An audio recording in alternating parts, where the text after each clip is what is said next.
ازيكم يا حلوين؟ عاملين ايه؟ يا رب تكونوا بخير. اهلا بيكم في قراءة برج الدلو النص التاني من يناير 2026 على جميع الاصعدة. برج الدلو خلي بالك، النص التاني من يناير مش عادي، ده وقت كشف حساب مع نفسك ومع اللي حواليك.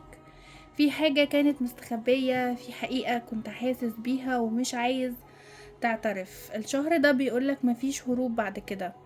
خد نفس عميق، ركز معايا وخلي القراءة توصلك اللي محتاج تسمعه مش اللي انت حابب تسمعه يا برج الدلو. قبل ما نبدأ القراءة بتاعتنا، لأول مرة يشوفني منساش يعمل اشتراك في القناة ونفعل الجرس عشان يوصلكم اشعارات بالفيديوهات وكمان اللايفات والكومنت الحلو بتاعنا والشير يا حلوين.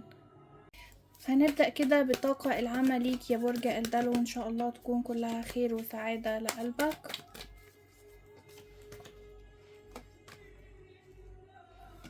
برج الدلو، انا بشوف ان انت داخل بقرارات جديدة، داخل هنا في تغيير يا برج الدلو.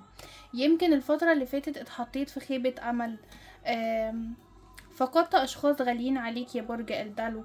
حصل خسارة عندك، خسرت اشخاص، خسرت فلوس. شايفاك هنا ان انت بقالك فترة في طاقة انعزال، حاسس بطاقة حسرة، حاسس بطاقة ندم. يمكن البعض حصل عنده فشل في علاقة او شيء، او البعض الاخر منكم كمان اكتشف ان هو كان داخل في علاقة سامة. ففي عندك خيبة امل كبيرة وعندك ندم وعندك طاقة الم في اللي انت سببته في نفسك يا برج الدلو، اللي هو انا عملت كده في نفسي ليه. طيب، انا بشوف ان انت يعني الطاقة قوية جدا بالنسبة لك، هيكون فيها نهاية لمشاكل، نهاية لتعب وبداية في نفس الوقت. انت خارج من مرحلة تعب نفسي وضغط، يمكن كمان احساس بالوحدة حتى وانت وسط الناس يا برج الدلو. بس النص التاني من الشهر بيبدأ يشيل الغشاوة من على عينيك اكتر. يمكن في قرار هنا انت بتاخده، قرارات جديدة تخص حياتك، ممكن قرارات جديدة عند البعض تخص العلاقة العاطفية.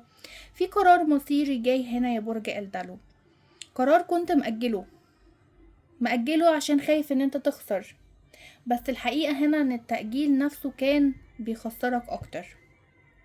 فطاقتك بتقول في وعي اعلى الفترة الجاية عندك يا برج الدلو، في ادراك اكتر لحقيقة شخص موجود حواليك اذا كان حبيب او صديق.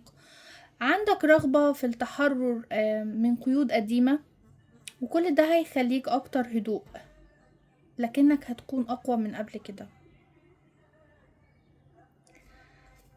فانا بشوف ان انت مش هتفضل على الوضع ده يا برج الدلو، يعني بشوف كمان ان في اخبار بتجيلك حلوة الفترة الجاية بتخرجك من الطاقة اللي انت فيها دي.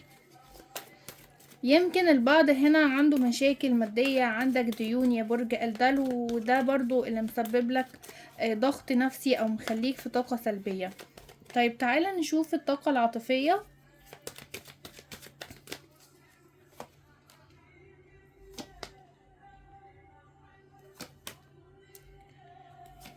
طيب برج الدلو، انا بشوف هنا ان انت بالنسبة للمنفصلين، بنبدأ بطاقة المنفصلين. هنا بشوف ان الشخص ده لسه متعلق بيك هنا يا برج الدلو، الشخص ده لسه متعلق بيك جدا، في طاقة تعلق قوية هنا. طيب ليه لسه متعلق بيك؟ عشان لسه بيحبك، لكنه هنا في صراع، عنده صراع داخلي كبير ما بينه وما بين نفسه. عايز يرجع بس خايف يرجع وانت تحاسبه، او خايف من المواجهة ما بينك وما بينه، بمعنى اصح خايف ان انت تتعامل معاه بشكل جاف او باسلوب مش كويس، لان هو بيشوفك هنا يا برج الدلو ان انت حد قوي، حد صعب ان هو يتعوض، وفي نفس الوقت حد مش مضمون يفتح قلبه تاني بسهولة. بشوف هنا ان القراءة دي ممكن يكون هنا اشخاص بيسمعونا مش من برج الدلو، ممكن تكون اشخاص داخلة بتتجسس هنا على برج الدلو عشان تعرف اخباره. ف في ندم كمان هنا يا برج الدلو، في ندم. فالطاقة العاطفية دي ليك او ممكن تكون طاقة عكسية كمان للشريك يا برج الدلو. فبشوف ان في طاقة ندم وفي مراقبة، في كلام عنك بيتقال في غيابك يا برج الدلو. يعني الشخص ده بيحكي عنك مع صديق، بيتكلم عنك كتير. طيب هيكون في تواصل ممكن يحصل فجأة، يعني ممكن رسالة، اتصال. بس السؤال المهم هنا، هل الشخص ده اتغير فعلا ولا انت بس وحشته فرجع يا برج الدلو؟ يمكن القرار المرة دي هيكون في ايدك انت اللي هتكون متحكم اكتر يا برج الدلو. رغم ان انت هنا الشخص ده رغم اذيته ليك، لكنك هنا انت كمان لسه في طاقة تفكير فيه. يعني الطاقة هنا متبادلة ما بينكم. هو بيفكر وانت بتفكر. هو اذاك وجا عليك كتير، لكنك هنا بتفتقده وحاسس بوحدة من غيره. وعندك استعداد، البعض منكم عنده استعداد ان هو يسامح ويرجع للشخص ده تاني علشان بتحبه ومتعلق بيه بشكل قوي. يعني عندك استعداد ان انت تضحي تاني يا برج الدلو، وعندك استعداد لده. وعندك استعداد ان انت كمان تدافع عن العلاقة دي حتى لو قدام الاهل يا برج الدلو، او اشخاص معترضين في حياتك على العلاقة دي. طيب تعالوا كمان نشوف هنا طاقة المرتبطين.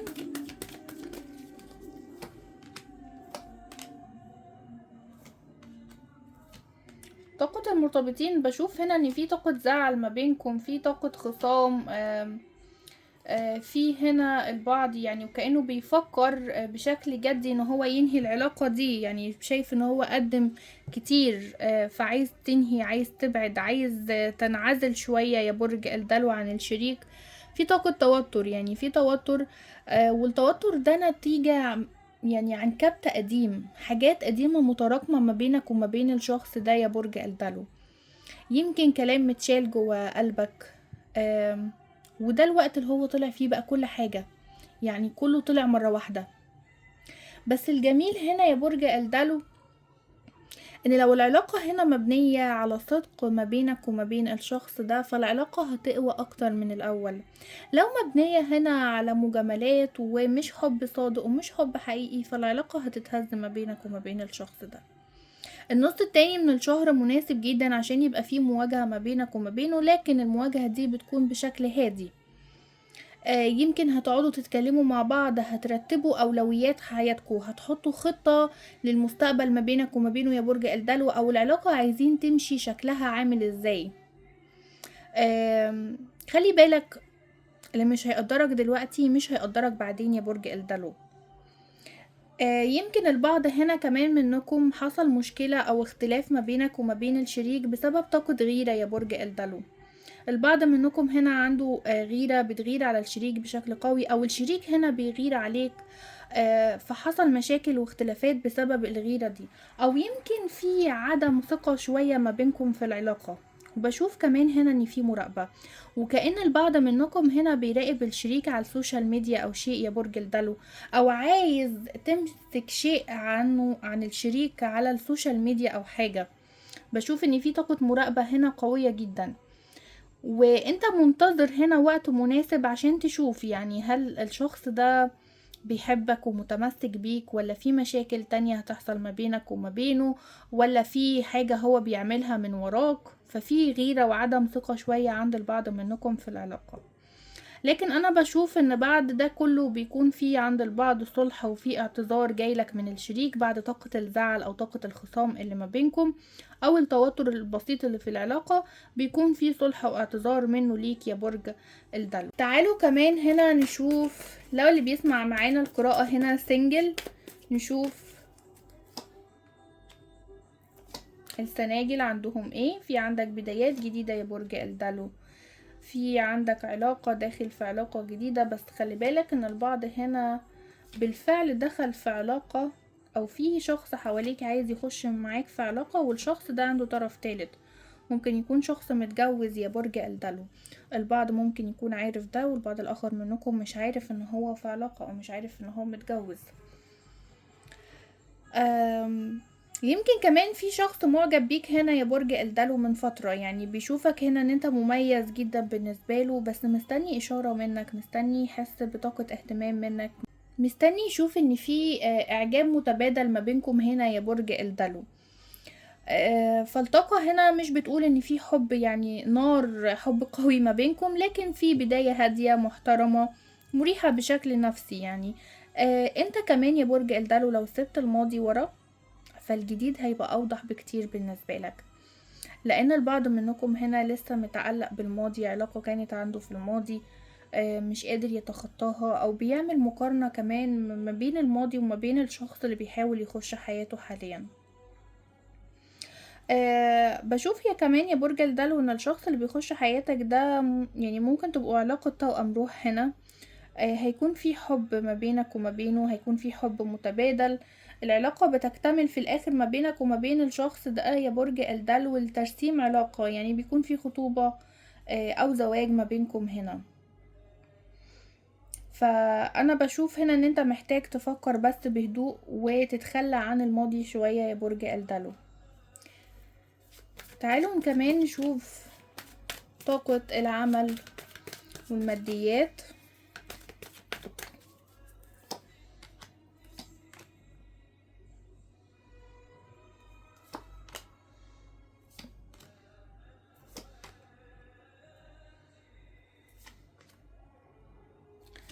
ما شاء الله. طيب برج الدلو، بشوف هنا ان البعض منكم في عنده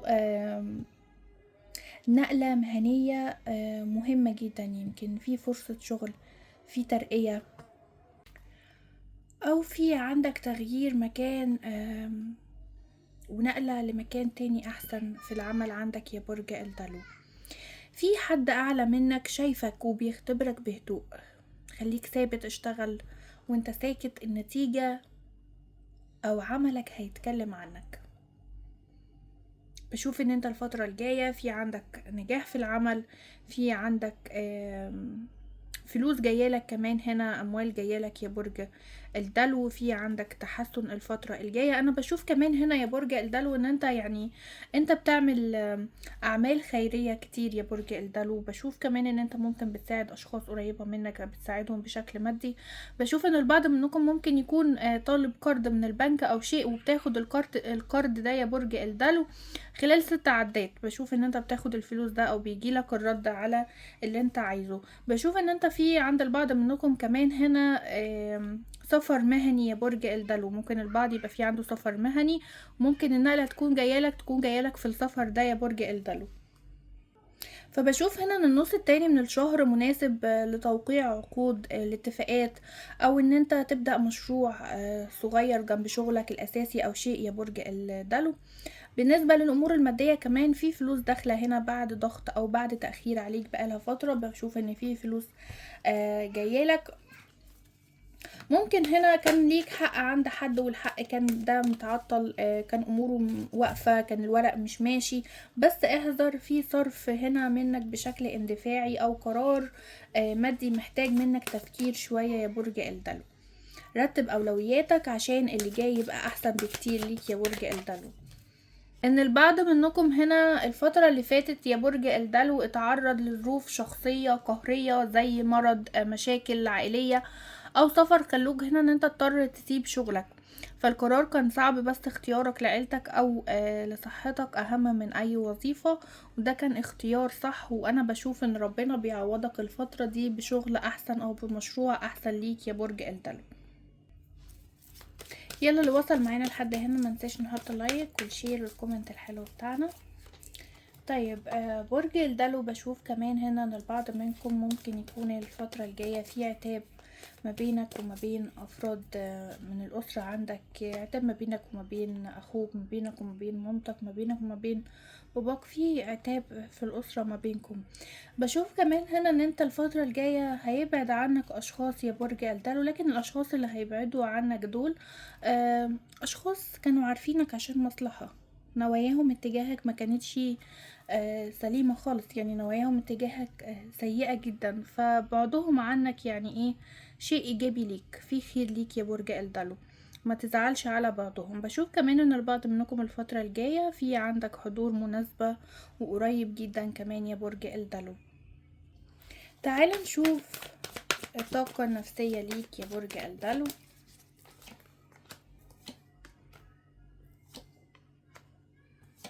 حلو. طيب بشوف هنا يا برج الدلو ان انت كنت محتاج لهدوء من زمان، ففي شفاء عندك بيبدأ، في عندك طاقة جديدة، في عندك بدايات جديدة. بشوف هنا كمان ان انت الفترة اللي فاتت يمكن كنت بتهرب من مواجهة اشخاص، بتهرب من مواجهة موقف، فهتبدأ تواجه دلوقتي بشكل سليم اكتر يا برج الدلو. النصيحة بتاعتك يعني الطاقة ليك دلوقتي، ابعد شوية عن الضوضاء، قلل كلام مع الاشخاص اللي حواليك عن اي حاجة تخصك. عايزه اقولك كمان يا برج الدلو، انت الفتره الجايه اسمع لحدثك، شوف احساسك هيقولك ايه، احساسك هيدلك على ايه، احساسك هيقولك اعمل كذا، امشي ورا ده، ما تكلمش ده، ابعد عن ده، ما تواجهش. هتمشي ورا احساسك اكتر الفترة الجاية، في حلم او احساس متكرر جدا بيجيلك، وده فيه رسالة معينة ليك يا برج الدلو، مش صدفة بالنسبة لك. بشوف كمان هنا ان انت هتكتشف اسرار يا برج الدلو، البعض منكم عنده كشف اسرار، هتكتشف اشخاص كانوا بيخدعوك، اشخاص كذبوا عليك في شيء، اسرار ما كنتش انت عارفها تبدأ ان انت تعرفها الفترة الجاية. بشوف كمان ان البعض منكم عندك احتفال في ارض بيتك خلال 4 عدات يا برج الدلو، يعني ممكن خلال 4 ايام بتحضر مناسبة سعيدة بيكون فيها عندك احتفال في ارض بيتك. بشوف كمان ان البعض منكم ممكن يكون عنده رجوع من السفر هنا يا برج الدلو، يعني انت عندك هنا عودة للوطن بتاعك من تاني يا برج الدلو، او انت منتظر شخص يرجع من السفر. تعالى كمان ناخد لك كارت تحذير يا برج الدلو، نشوف هيحذرك من مين وهيحذرك يقولك ايه. كارت التحذير بيقولك هنا الهروب، الشريك بيحاول يهرب. الكارت هنا منطبق على أنثى الدلو وذكر الدلو. الشريك بيحاول يهرب وبيجيب خراب العلاقة عليك انت، او بيقلب الترابيزة عليك انت بمعنى اصح يا برج الدلو، فحاول ان انت تنسحب بهدوء. في اسم الشريك ده حرف الميم او الكاف او الطاء او الالف، ممكن يكون الحرف في نص الاسم، في اول الاسم، في اخر الاسم، المهم ان اسم الشخص نفسه بيكون فيه حرف من الحروف دي يا برج الدلو. كده نكون وصلنا لنهاية القراءة بتاعتنا يا برج الدلو. لو حسيت ان القراءة لمستك اعرف ان ده مش صدفة، جاوب نفسك بصراحة، انت مستعد تبدأ صفحة جديدة ولا لسه ماسك في الصفحة القديمة، الصفحة اللي خلصت؟